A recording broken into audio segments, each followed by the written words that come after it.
திக்குருவடி சரணம் திருவடி சரணம்.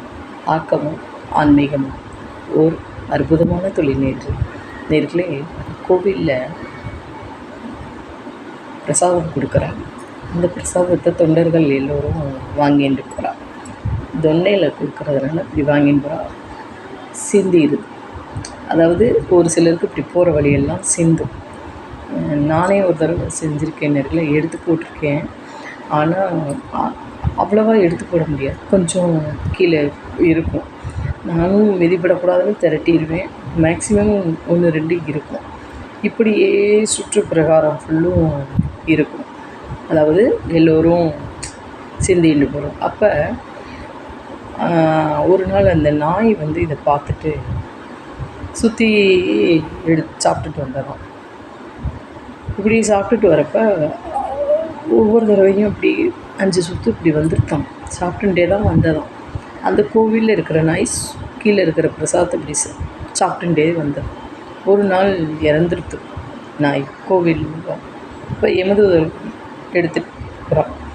அப்போ அங்கே லோகத்தில், தேவலோகத்தில் இருக்கிறப்ப அங்கே அந்த யமதர்மராஜாவும் இவரும் தூதர்கள் எல்லா பேரும், தேவலோக பெண்மணி எல்லா பேரும் இந்த நாய்க்கு கர்ம எப்படி இருக்குது, இதுக்கு அனுப்புவோமா அதுக்கு அனுப்புவோமா, ஏன்னா உண்மை அதுதானே நேர்களே, நம்ம நரகத்துக்கு போவோமா மோட்சத்துக்கு போவோமாங்கிறது தானே உண்மை. அப்போ அந்த நரகத்துக்கு போவோமா அப்படிங்கிறப்ப அது என்னென்ன செஞ்சுருக்கு நல்லது அப்படின்னு பார்க்குறப்ப ஒரே ஒரு கெட்டது தான் பண்ணியிருக்கு. ஒருத்தனை குலைச்சிருக்கு, கடிச்சிருக்கு. ஆனால் நல்லது நிறைய பண்ணியிருக்கு. டெய்லி அது கோவில் வாசல் சுற்றி பிரகாரம் சுற்றி இருக்கு. அது உண்மை தானே நேர்களே. பிரசாதத்தை எடுத்து சாப்பிட்டாலும் பிரகாரம் சுற்றி இருக்குல்ல, அது ஒன்று நல்லது. அதே போல் கீழே இருக்கிறத வேஸ்ட் பண்ணாமல் பெருமாள் பிரசாதம்னு அதுக்கு உணவு கிடச்சிருக்கு, வயிற்றுக்கு சாப்பிட்ருக்கு. நிறைய நல்ல விஷயங்கள் கோவில் வாசலில் பாதுகாத்துட்டுருக்கு. எப்படி பெருமாள் யாரையுமே மோஸ்ட்லி நீங்கள் பாருங்களேன், கோவில் வாசலில் நாயாவது புறாக்கள் இதெல்லாம் இருக்கும். அது காத்துன்ருக்கு. எப்படி காவல் காக்கும் எப்படிங்கிறாப்புல இருக்குது. நிறைய நல்லது பண்ணியிருக்கு இந்த பிரசாதம். பெருமாள் பிரசாதத்துக்கு அவ்வளோ மகிமை பாருங்களேன். இது சாப்பிட்டதுனால அது மோட்சத்துக்கு போயிட்டான். அப்போ பெருமாள் என்ன சொல்கிறார், இருக்கிறதுலே நம்ம பாபத்தை தொலைக்கிறது அப்படின்னா பிரசாதம்தான்.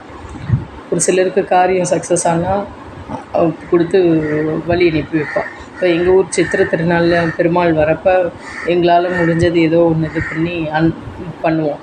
பண்ணிவிட்டு அதுக்கப்புறமா பெருமாள் போகிறப்பையும் வரிசையும் விநியோகம் பண்ணுவோம். ஆகையால் அந்த பிரசாதத்தை ஐபிஎஸ்லேருந்து ஐஏஎஸ் அதிகாரி எத்தனையோ அதிகாரிகள் வாங்கி சாப்பிட்றார். யாரும் கீழே போடுறதில்லை. இன்னமும் கண்ணில் ஒத்திட்டு எவ்வளோ கோடான கோடி பிரசாதங்கிறீங்க, அப்படியே வரிசையாக இருக்கும். ஆனால் ஜேன்னு இருக்கும். பெருமாள் வர்றப்போ அவ்வளோ கொடுப்போம், எல்லோரும் கொடுப்போம். அப்போ போகிறப்ப மட்டும் எல்லாருக்கும் கண் கலங்கும். இந்த வருஷம் வந்திருக்கார், திரும்பி கிளம்புறாரு. இப்போ நம்ம அவரை பார்க்குறப்ப திரும்பி அடுத்த வருஷம் தானே வருவார் அப்படின்னு கண் கலங்க வைப்பார்.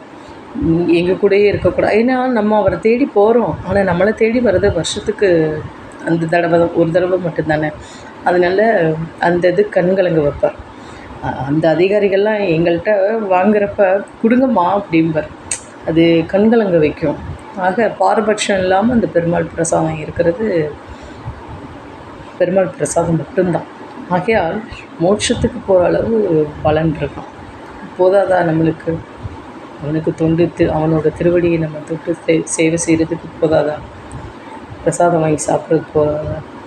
எங்கள் அத்தையும் பேர்லாம் அழகர் கோவிலில் வேலை பார்க்குறா. அவள்லாம் அந்த பிரசாதத்தை வச்சுட்டே இன்றைக்கி பகவான் படியில் இருந்திருக்காரு. நான் சின்ன குழந்தையாக இருக்கிறப்போ நான் பார்த்துருக்கேன் நேர்களே, கண்டிப்பாக. ஆகையால் இந்த பிரசாதம், அன்னதானம் இதெல்லாம் சொல்கிறதுக்கு நம்மளுக்கு ரொம்ப அற்புதமான நேரமாக இருக்குது. கண்டிப்பாக ஒவ்வொரு பருக்கையும் ஒவ்வொரு சந்தோஷந்தானே நேர்களே, கண்டிப்பாக இருக்கிறதுலே. அப்போ பெருமாள் சொல்கிறப்பல ஒவ்வொரு கோவிலில் வாங்கி நம்ம சாப்பிட்றதுக்கு புண்ணியம் செஞ்சுருக்கணும்.